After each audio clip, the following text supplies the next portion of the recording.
पिछली वीडियो में हमने रामायण और महाभारत के अंकों के बौद्ध इतिहास की पहेलियों को हल किया था।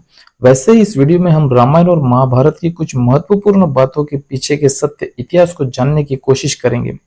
जैसे कि रामायण में राम और महाभारत में पांडवों को वनवास क्यों बताया गया था, कृष्ण, बलराम और सुभद्रा इन भाई बहन के बीच के रिश्ते का और कृष्ण को सारथी कहे जाने के पीछे के सत्य कारण क्या थे। इन बातों के पीछे के सत्य इतिहास को जानने से पहले यह एक बात बहुत ही अच्छी तरह से समझ लेना है कि रामायण यह कथा और महाभारत यह महाकाव्य है। यह कथा और महाकाव्य लिखने के पीछे की जो प्रेरणा और कारण है वह इस प्रकार से है। शाक्य संघ से संघर्ष के बाद सिद्धार्थ गौतम को इन तीन बातों में से किसी एक को चुनना था। पहला, सेना में भर्ती होकर युद्ध में भाग लेना।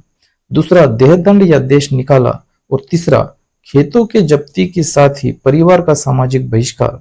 सिद्धार्थ गौतम ने अपने लिए देहदंड या देश निकाला चुना तो उन्हें शाक्य संघ द्वारा 12 वर्षों का देश निकाला दिया गया था। उसके बाद सिद्धार्थ गौतम अपना राज्य छोड़कर जंगल में चले गए थे। यानी ही सिद्धार्थ गौतम ने दंड के तौर पर अपने लिए 12 वर्षों के वनवास को स्वीकार किया था। इसी बौद्ध इतिहास को आधार बनाकर रामायण कथा में राम को 14 वर्षों का और महाभारत में पांडवों को 12 वर्षों का वनवास लिखा गया था। सिद्धार्थ गौतम ये तीन भाई बहन थे, वे स्वयं, नंद और नंदा, और इन तीनों के बीच में रिश्ता यह था कि इनके पिता एक और माताएं दो थी। यानी ही शुद्धोधन और माया से सिद्धार्थ थे और प्रजापति से नंद और नंदा थी। इसी बौद्ध इतिहास का प्रतीकात्मक रूप महाभारत के कृष्ण, बलराम और सुभद्रा के बीच का रिश्ता है।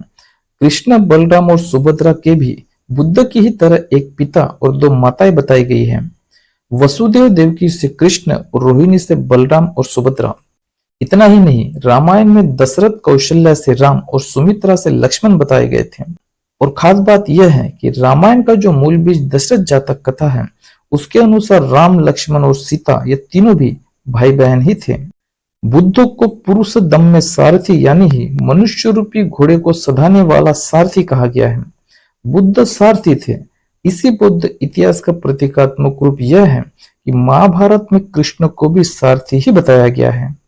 और यह बात तो अब जग जाहिर हो ही चुकी है कि रामायण ये कथा अनेक बौद्ध जातक कथाओं को एकत्रित करके लिखी गई एक नई जातक कथा ही है।